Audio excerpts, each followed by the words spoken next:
Hello நண்பா, அறநிலையத்துறை TNHRC டிபார்ட்மெண்ட்டில் இப்போது தமிழகம் முழுவதும் கிட்டத்தட்ட 214 காலிடங்களுக்கான அறிவிப்பு வந்திருக்கு.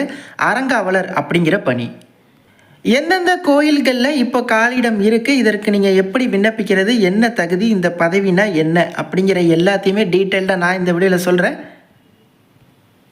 பெரிதாக கல்வி தகுதி, வயது வரம்பு இது போன்ற விஷயங்கள் இல்லை. முழு தகவலை தெரிஞ்சுக்க கண்டிப்பாக வீடியோவை ஸ்கிப் பண்ணாமல் அப் டு எண்டு வரையும் பாருங்கள். இது போன்ற தகவலை ஃப்ரீயாக தெரிஞ்சுக்க இப்போவே நம்ம சேனலை சப்ஸ்கிரைப் பண்ணிக்கோங்க. தமிழக அரசு இந்து சமய அறநிலையத்துறையோட அஃபிஷியல் வெப்சைட்டில் இது தொடர்பாக அறிவிப்பு ரிலீஸ் பண்ணியிருக்காங்க. நான் டிஸ்கிரிப்ஷன் லிங்க் தரேன், அதை டச் பண்ணி டேரெக்டாக அந்த பேஜுக்கு வந்துருங்க. உள்ளே வந்தீங்க அப்படின்னா டீட்டெயில்டாக கொடுத்துருப்பாங்க.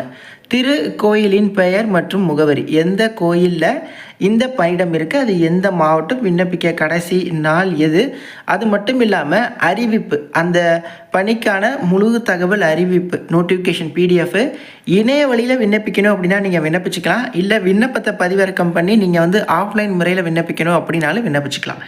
ஆன்லைன் அப்படின்னா இதை நீங்கள் கிளிக் பண்ணி ஆன்லைனில் அப்ளை பண்ணிடுங்க. ஆஃப்லைன் அப்படின்னா அதை கிளிக் பண்ண அப்ளிகேஷன் ஃபார்ம் டவுன்லோட் ஆகும். அதை நீங்கள் ஃபில் பண்ணி சம்மந்தப்பட்ட அறநிலையத்துறை ஆஃபீஸில் நீங்கள் கொடுத்துடலாம். உதாரணத்துக்கு இப்போ பாருங்கள், திருவாரூரில் இந்த கோவில், ஆலங்குடியில் இருக்கிற இந்த கோவிலில் இந்த அறங்காவலர் அப்படிங்கிற பணி இருக்கா, அதாவது ட்ரஸ்டி அப்படின்னு சொல்லுவாங்கள்ல, அந்த பணி. இதே மாதிரி தமிழகம் முழுவதும் எல்லா மாவட்டங்கள்லேயுமே பணியிடம் இருக்குது. அது எந்தெந்த மாவட்டம், எந்தெந்த கோவில் பெயர், அதாவது அறநிலையத்துறை கட்டுப்பாட்டின் கீழ் இருக்கக்கூடிய எந்தெந்த கோவில்கள் அப்படிங்கிறதையுமே கொடுத்துருக்காங்க. இதை எல்லாத்தையுமே நீங்கள் முழுவதும் செக் பண்ணுங்கள், உங்கள் மாவட்டத்தில் எங்கெங்கே இந்த பணியிடம் இருக்குது அப்படின்னு சொல்லி. ஓகே, முதல்ல இந்த அறங்காவலர் பணி பற்றின முழு தகவலை சொல்லிடுறேன். இதற்கு நீங்கள் எப்படி விண்ணப்பிக்கணும், என்னென்ன தகவல் எல்லாமே. அதுக்கப்புறம் இந்த பணியை பற்றி நான் உங்களுக்கு சொல்கிறேன். தமிழக அரசு இந்து சமய அறநிலையத்துறையின் கீழ் வந்திருக்கு. முதல்ல நான் நாகப்பட்டினம் மாவட்டத்தோட ஒரு நோட்டிஃபிகேஷனை எக்ஸ்பிளைன் பண்ணுறேன். இதே மாதிரி தான் எல்லா மாவட்டமும் அறங்காவலர், அதாவது ட்ரஸ்டி அப்படிங்கிற பணி கீழ்கண்ட விவரப்படியானது திருக்கோவிலின் பரம்பரை முறை வழிசாரா, அதாவது பரம்பரையாக இல்லாமல் வழிசாரா இருக்கக்கூடிய அறங்காவலரை நியமனம் செய்வதற்கான விண்ணப்பங்கள் வரவேற்கப்படுகிறது. ஓகே, இந்த நோட்டிஃபிகேஷன் என்னைக்கு வந்திருக்கோ அதிலிருந்து 30 நாள் உங்களுக்கு டைம். அதற்குள்ளேயும் இதற்கு நீங்கள் ஆன்லைன்லேயோ இல்லை ஆஃப்லைன்லேயோ அப்ளை பண்ணிக்கலாம். ஆன்லைன் அப்படின்னா நீங்கள் டேரெக்டாக லிங்க் இருக்குது, அதில் போய்ட்டு அப்ளை பண்ணிக்கலாம். அப்படி இல்லைனா அப்ளிகேஷன் ஃபார்மை பூர்த்தி பண்ணி டேரெக்டாக சம்மந்தப்பட்ட அறநிலையத்துறை ஆஃபீஸ்லேயோ இல்லை அஞ்சல் மூலமாகவோ நீங்கள் அனுப்பலாம். உதாரணத்துக்கு அந்தந்த மாவட்ட நோட்டிஃபிகேஷனில் எங்கே போயிட்டு நீங்கள் இந்த டீட்டெயில்ஸ் கொடுக்கணும் அப்படிங்கிற அட்ரஸ் இருக்கும். ஓகே, அதே மாதிரி பாருங்கள் கீழே. ஓகே, ஸோ இந்த இடத்துல விண்ணப்பித்தல் ஆன்லைன் அப்படின்னா இந்த இடத்துல நீங்கள் கிளிக் பண்ணி ஆன்லைனில் விண்ணப்பிக்கலாம். ஆஃப்லைன் அப்படின்னா இதை கிளிக் பண்ணால் உங்களுக்கு அப்ளிகேஷன் ஃபார்ம் டவுன்லோட் ஆகும். அந்தந்த விண்ணப்பத்தை நீங்கள் கிளிக் பண்ணலாம். இதற்கு பேசிக் எலிஜிபிலிட்டி உங்களுக்கு 25 வயசுக்கு மேலே இருக்கணும். இதுதான் அவங்க கேட்டிருக்கக்கூடிய பேசிக் எலிஜிபிலிட்டி.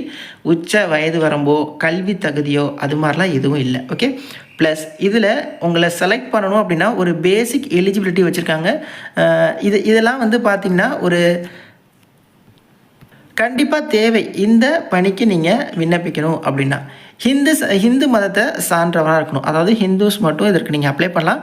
நீதிமன்றத்தால் உங்கள் மேலே எந்த ஒரு குற்றவியல் வழக்குலையும் தண்டனை உங்களுக்கு அறிவிச்சிருந்துருக்கக்கூடாது. அதே மாதிரி வேறு எதுவும் கோயிலில் நீங்கள் அறங்காவலராக இருந்து வேறு எதுவும் உங்களை அந்த இதிலேருந்து நீக்கப்பட்டவராக நீங்கள் இருக்கக்கூடாது. ஆல்ரெடி இந்த அறங்காவலராக வேறு கோவிலிருந்து உங்களை நீக்கியிருக்கக்கூடாது. அதே மாதிரி அரசு நிறுவனங்களில் இல்லை அரசு கட்டுப்பாட்டில் உள்ள தனி நிறுவனங்களில், அரசு சார்பான நிறுவனங்களில் நீங்கள் இப்போது பணி புரிஞ்சிட்டு இருக்கக்கூடாது. ஓகே, இதுதான் அவங்க கேட்டிருக்கக்கூடியது. கல்வி தகுதி 25 வயசுக்கு மேலே ஹிந்துஸ் நீங்கள் அப்ளை பண்ணிக்கலாம் அப்படின்னு சொல்கிறாங்க இந்த ட்ரஸ்டி அப்படிங்கிற பணி. ஓகே, இதுக்கு பெருசாக கல்வி தகுதி கிடையாது. சேலரி என்ன ப்ரோனா, இதற்கு சேலரியும் கிடையாது. நீங்கள் விண்ணப்பிக்கிற அந்த கோயில் சார்ந்து உங்களுக்கு ஏதோ கோவில் சார்ந்த பணி அப்படின்னா உங்களுக்கு ட்ராவல் அலவன்ஸ் இருக்கும் அப்படின்னு சொல்லியிருந்தாங்க.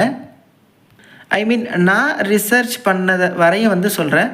இந்த மாதிரி ஒரு ட்ரஸ்டி குழு அப்படின்னு ஒன்று அமைப்பாங்க. அந்த கோயில் சம்பந்தமாக இருக்கக்கூடிய முடிவுகளாக இருக்கட்டும், இது எல்லாத்தையுமே நிர்வகிக்கக்கூடிய ஒரு பணி. அந்த குழுவில் நீங்களும் இருப்பீங்க. கோவில் சம்மந்தமாக நல்ல ஆர்வமும் இறை வழிபாடு சம்மந்தமாக ஆர்வமும் இருக்கிறவங்க நிச்சயமாக ட்ரை பண்ணுங்கள். நான் உங்களுக்கு ஒரு பேசிக் டீட்டெயில்ஸாக கொடுத்துருக்கேன். இந்த மாதிரி ஒரு ஆப்பர்ச்சுனிட்டி வந்திருக்குன்னு நீங்கள் செல்ஃப் ரிசர்ச் பண்ணுங்கள். இது என்ன பணி, இது என்ன மாதிரிலாம் இருக்கும், இதோட பணியோட நோக்கம் என்ன, இது எல்லாத்தையுமே நீங்கள் விசாரிச்சுட்டு உங்களுக்கு பொருத்தமாக இருக்குது அப்படின்னா நீங்கள் ட்ரை பண்ணலாம். வேறு எதுவும் சந்தேகங்கள் இருந்தால் கமெண்ட்ஸ்லேயும் இன்ஸ்டாலையும் கான்டாக்ட் பண்ணுங்கள். தேங்க்ஸ் ஃபார் வாட்சிங். Take care and bye. Tata.